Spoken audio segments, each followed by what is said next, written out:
After one night with the Ruthless CEO in New York, I found out I was pregnant with his child. They said never mix business with pleasure.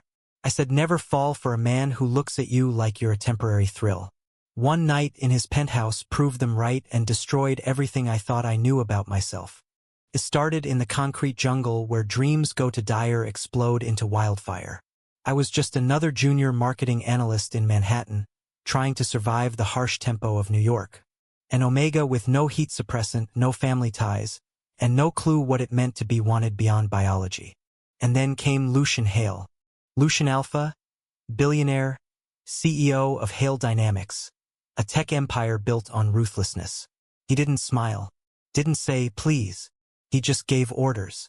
And that night, at the annual corporate gala, his eyes locked with mine like I was the only Omega left breathing in the city.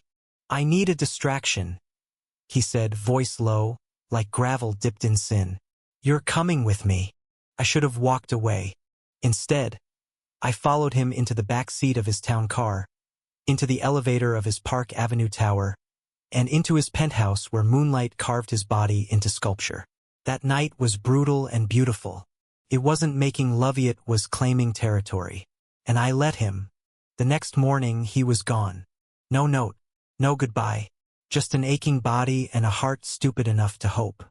3 weeks later, I was throwing up behind a Starbucks dumpster on 6th Avenue.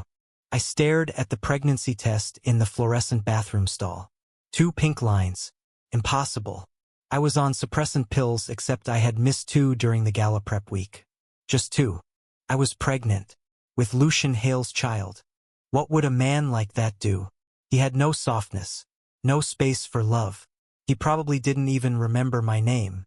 But I knew one thing, had the right to know.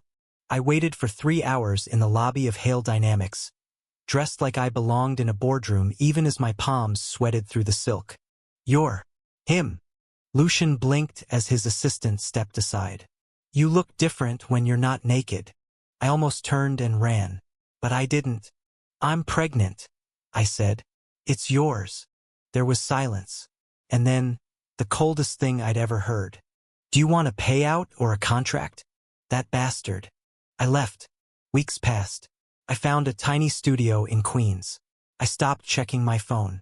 I started painting again, something I hadn't done since my mother died. The world didn't stop for unwed Omegas, and life didn't owe me a fairy tale. But the strange thing was, I felt stronger than I ever had. This baby, as terrifying as it was, gave me purpose. Until one stormy evening, Lucian showed up at my door. Drenched, wild-eyed, and nothing like the man in the suit. "I tried to buy my way out of this," he said. "I thought I didn't want it. I thought you were a mistake. But I haven't slept in weeks. Every damn minute I think of you and him. Or her. The baby.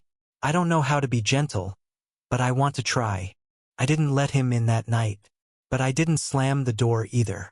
We started again, not as CEO and employee, not even as Alpha and Omega, but as 2 broken men trying to build something out of chaos. He came to doctor visits. He bought prenatal books. He panicked when I cried and froze when I smiled. Lucian changed. And when our son was born, crying into the sterile hospital air, Lucian cried too. Not because he was weak, but because he finally realized love wasn't a weakness at all. Our baby's name is Elijah. He looks like me but carries Lucian's stormy eyes. We live in a brownstone now, not a penthouse. I still paint. Lucian still wears suits, but he also wears baby carriers and sings off-key lullabies. We don't always get it right. But every night, when he wraps his arms around me, whispering mine against the curve of my shoulder, I remember that love didn't save me. I saved myself, and love chose to stay. Because sometimes, after one night with a ruthless man in New York, what you get isn't regret. It's family. Thank you for listening. If you find it interesting, please like and subscribe to follow the next stories.